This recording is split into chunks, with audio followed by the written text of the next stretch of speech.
ഈ ഫിലിപ്പി 3:19 അരൂപി നമ്മൾ കയറി പിടിച്ചാൽ ഡെലിവറൻസ് കിട്ടത്തില്ല. അതായത് ഉദരമാണ് അവരുടെ ദൈവം, നാശമാണ് അവരുടെ അവസാനം. ഭക്ഷണാസക്തി ഭയങ്കരമായിട്ട് കൂടുതലുണ്ട്, ലോകം മുഴുവൻ കൂട്ടിക്കൊണ്ടിരിക്കുക. അതിൻ്റെ ഒരു പൈശാചിക ശക്തിയുള്ള സ്വാധീനം നമ്മൾ കൂടുമ്പോൾ നമുക്ക് ഭക്ഷണത്തോടൊക്കെ ഭയങ്കര ആശ, എപ്പോഴും എന്തെങ്കിലുമൊക്കെ കഴിച്ചുകൊണ്ടിരിക്കണം, എപ്പോഴും എന്തെങ്കിലുമൊക്കെ കുടിച്ചുകൊണ്ടിരിക്കണം. അല്ലാതെ നമുക്ക് ഒറ്റ ആവശ്യം പോലും. അങ്ങനെയാണ് രോഗികളായി തീരും. കുറച്ച് നമ്മൾ ഹെൽത്ത് ഇഷ്യൂ, ഫിസിക്കലിയും ഹെൽത്ത് പ്രശ്നമുണ്ടാവും, മെന്റലിയും നമുക്ക് അസുഖക്കാരായിട്ട്.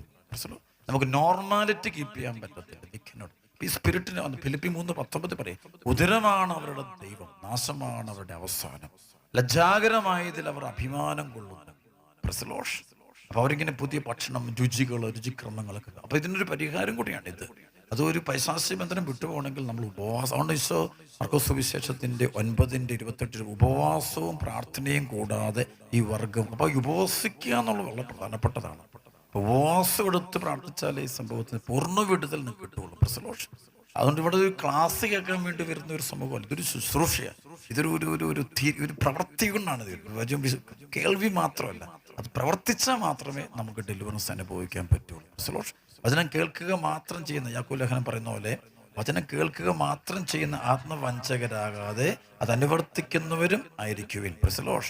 വളരെ പ്രധാനപ്പെട്ട വചനം. അതായത് യാക്കോബ് 1:22-23, നിങ്ങൾ വചനം കേൾക്കുക മാത്രം ചെയ്യുന്ന ആത്മവഞ്ചകരാകാതെ അത് അനുവർത്തിക്കുന്നവരും ആയിരിക്കും. വചനം കേൾക്കുകയും അത് അനുവർത്തിക്കാതിരിക്കുകയും ചെയ്യും. തൻ്റെ മുഖം കണ്ണാടിൽ കാണുന്ന മനുഷ്യന് സദൃശ്യനാണ്. അവൻ തന്നെ നോക്കിയിട്ട് കടന്നു പോകുന്നു, തന്നെ എങ്ങനെ ഇരിക്കുന്നു എന്നുകൊണ്ട് തന്നെ വിസ്മരിക്കുകയും ചെയ്യുന്നു.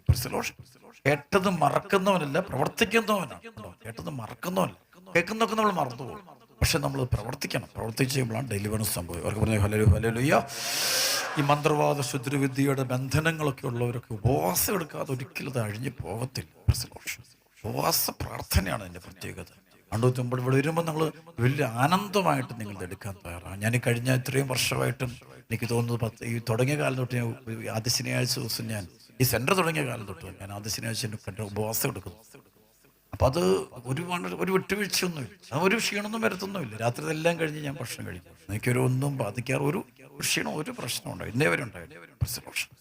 അപ്പം അത് നമ്മുടെ ട്രെയിൻഡ് ആകണം.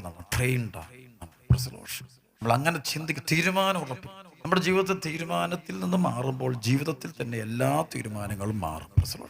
എവിടെയെങ്കിലും ഒരു ഉറപ്പുണ്ടെങ്കിൽ ജീവിതത്തിൽ ഒരു ഉറപ്പാകത്തുള്ളൂ. ഒരു കാര്യത്തിലെങ്കിലും നമ്മൾ ഡിസിപ്ലിൻഡ് ആണെങ്കിൽ ബാക്കി എല്ലാ കാര്യവും ഡിസിപ്ലിൻഡ് ആകും.